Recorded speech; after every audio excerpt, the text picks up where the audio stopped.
Wednesday episode 1।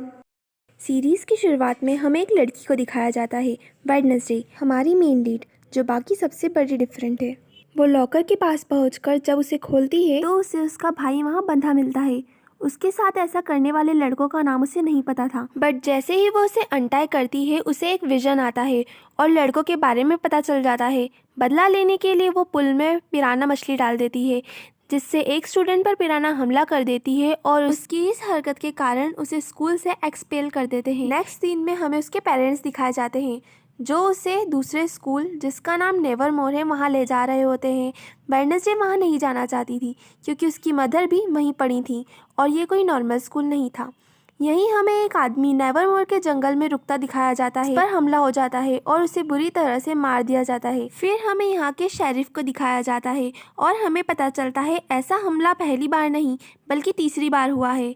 यहाँ Wednesday Nevermore academy पहुँच चुकी है, जहाँ की प्रिंसिपल वीम्स उसकी मदर की क्लासमेट हुआ करती थी। फिर वो अपने रूम में पहुँचती है, जहाँ उसकी रूममेट इनेट उससे मिलकर बहुत खुश होती है, पर वेडनेसडे को ये सब बिल्कुल अच्छा नहीं लगता। उसे तो उस रूम की कलरफुल चीज़ों से भी चिढ़ा रही थी। फिर इनेट उसे स्कूल टूर पर ले जाती है और वो बताती है ये स्कूल आउटकास्ट जैसे वैम्पायर्स, वेयरवुल्फ, मॉन्स्टर्स, चुड़ैल और इसी तरह के डिफरेंट बच्चों के लिए बना है, जहाँ वेडनेसडे उससे अपना मुंह बंद रखने को कहती है। फिर भी इनेट उसे स्कूल की और बातें बताती है और बताती है इस स्कूल में 4 मेन ग्रुप्स है, फैंग्स, फर्स, स्टोनर्स और स्केल्स। फैंग्स में सभी वैम्पायर्स, फर्स्ट में वेयरवुल्फ जो कि इनेट भी है, स्टोनर्स के पास किसी को भी स्टोन में बदलने की पावर्स है और स्केल्स में आते हैं साइरेंस जो किसी को भी अपने वश में कर सकते हैं, जिसकी पॉपुलर गर्ल है बियांका बाकले। वो पूरे स्कूल में बहुत ही फेमस है। इनेट वेडनेसडे को सोशल मीडिया पर आने की सलाह देती है, पर वेडनेसडे सोशल मीडिया को एक बीमारी से ज़्यादा कुछ नहीं समझती।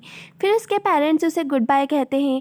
उस समय उसकी मदर उसे एक नेकलेस देती है और वहाँ से ना भागने की सलाह भी, पर वेडनेसडे कहाँ मानने वाली थी। जाते वक्त उसकी मदर बहुत सैड थी, तो उसके पापा एक हाथ को वेडनेसडे पर नजर रखने के लिए छोड़ देते हैं। वेडनेसडे आते ही अपने साइड के रूम को अपनी ही तरह ब्लैक एंड वाइट कर देती है, वहाँ से सारे कलर्स हटा देती है। इनेट को यह बहुत बुरा लगता है। फिर इनेट लाउड म्यूजिक चलाने लगती है, पर वेडनेसडे ऐसा करने से मना करती है क्योंकि उससे अपनी नॉवेल पूरी करनी थी। इनेट वेडनेसडे की एक नहीं सुनती और उसके ज़्यादा गुस्सा करने पर उसे अपने नाखूनों से नोचने की धमकी देती है क्योंकि वो वेयरवुल्फ थी। इतने में वहाँ एक टीचर आती हैं जो बहुत ही स्वीट एंड काम होती हैं। वो वेडनेसडे को एक वेलकम गिफ्ट देती हैं। नेक्स्ट डे तलवारबाजी की क्लास में वेडनेसडे बियांका को चैलेंज करती है, जिसमें पहला पॉइंट वेडनेसडे को मिलता है और दूसरा बियांका को। फाइनल पॉइंट में Wednesday no rules, no tips, no mask से मुकाबला करना चाहती थी, जिस पर बियांका मान जाती है। खून से जीत का फैसला होना था और बियांका वेडनेसडे को हरा देती है और बहुत खुश होती है। मेडिकल रूम में ट्रीटमेंट करने के बाद जब वेडनेसडे वहाँ से निकलती है तो उस पर ईगल शेप की एक मूर्ति गिरने ही वाली होती है, पर जेवियर नाम का एक लड़का उसे बचा लेता है। एक बार फिर वो मेडिकल रूम में पहुंच जाती है, जहां वो जेवियर से खुद को बचाने की वजह पूछती है और उसे पता चलता है कि वो जेवियर से 10 साल की उम्र में भी मिल चुकी है। जब जेवियर अपनी ग्रैंड मॉम की चिता के साथ जलने ही वाला था, पर उसे वेडनेसडे बचा लेती है और आज वेडनेसडे को मरने से बचाकर जेवियर ने बस अपना हिसाब चुकता किया था। वेडनेसडे अपनी नॉवेल पर काम कर रही होती है, तभी उसे बेड पर कुछ हलचल होती दिखती है। बेडशीट हटाते ही वो थिंग को पकड़ लेती है।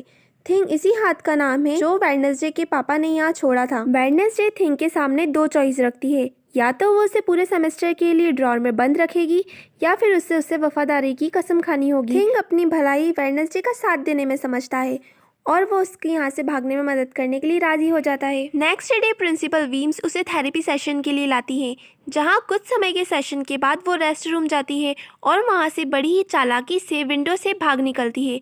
भागते वक्त वो एक आदमी से टकराती है और उसे फिर एक विजन दिखता है, जिसमें वो उसी आदमी का एक्सीडेंट होते हुए देखती है, पर उसे वहाँ से जल्दी निकलना था, इसीलिए वो वहाँ से जल्दी चली जाती है। एक कैफ़े में पहुँचकर वो कॉफ़ी ऑर्डर करती है, पर मशीन के बिगड़े होने की वजह से उसे वेट करना पड़ता, पर वो खुद ही मशीन को ठीक कर देती है और बदले में उस लड़के जिसका नाम टाइलर है उसे स्टेशन तक पहुँचा जाने को कहती है, पर उसकी जॉब शिफ्ट खत्म होने में अभी टाइम था और उसे वेट करना पड़ रहा था, जहां उसे अकेला देख कुछ लड़के उसे परेशान करने आ जाते हैं। पर वेडनेसडे उनकी हड्डी पसली तोड़कर उन्हें उनकी नानी याद दिला देती है। इस समय वहां शेरिफ, जो कि टाइलर के फादर हैं, और प्रिंसिपल वीम्स आ जाती हैं, जो वेडनेसडे को वहां से ले जा रही थी। पर वो शेरिफ उससे पूछते हैं कि क्या तुम एडम्स हो और तुम्हारे फादर गोमेज एडम्स हैं, उन्हें तो मर्डर के केस में जेल में होना चाहिए। जाते वक्त वेडनेसडे को उसी आदमी का एक्सीडेंट हुआ दिखता है जिसे उसने अपने विजन में देखा था। एकेडमी पहुंचकर वेडनेसडे वायलिन बजा रही थी, जिससे इनेड उससे वायलिन अकेले बाहर कैसे लाई पूछती है, तो वो उसे भी थिंग से मिलवाती है।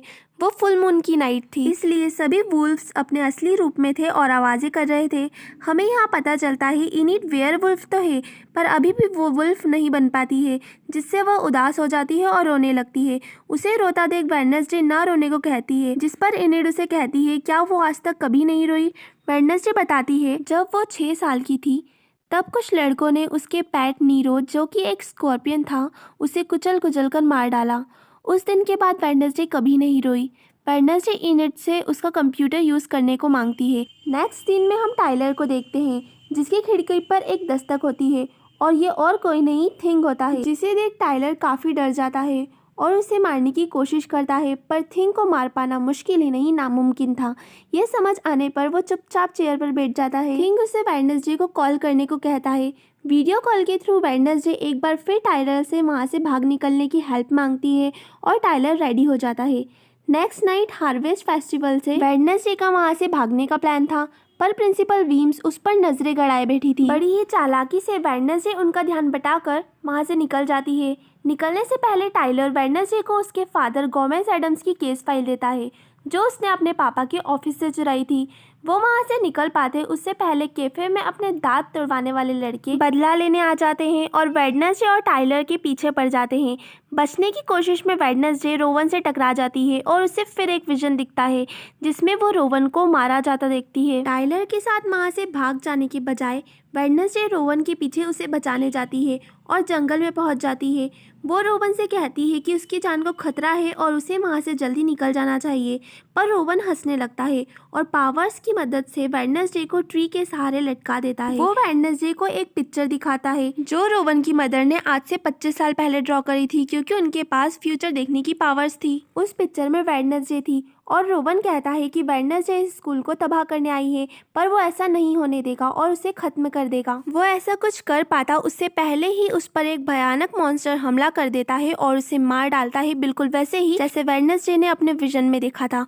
वेडनेसडे ये सब देख बहुत शॉक हो जाती है। नेक्स्ट सीन में वेडनेसडे के पेरेंट्स उसका एक्सपीरियंस पूछते हैं और वेडनेसडे के मन में कई सारे सवाल थे, जैसे क्या उसके पिता एक खूनी है, क्या वो स्कूल तबाह करने आई है, या उस मॉन्स्टर ने उसकी जान क्यों बचाई। इस सस्पेंस के साथ वेडनेसडे का फर्स्ट एपिसोड यहीं एंड हो जाता है। नेक्स्ट एपिसोड में क्या होगा जानने के लिए स्टे ट्यून। बाय।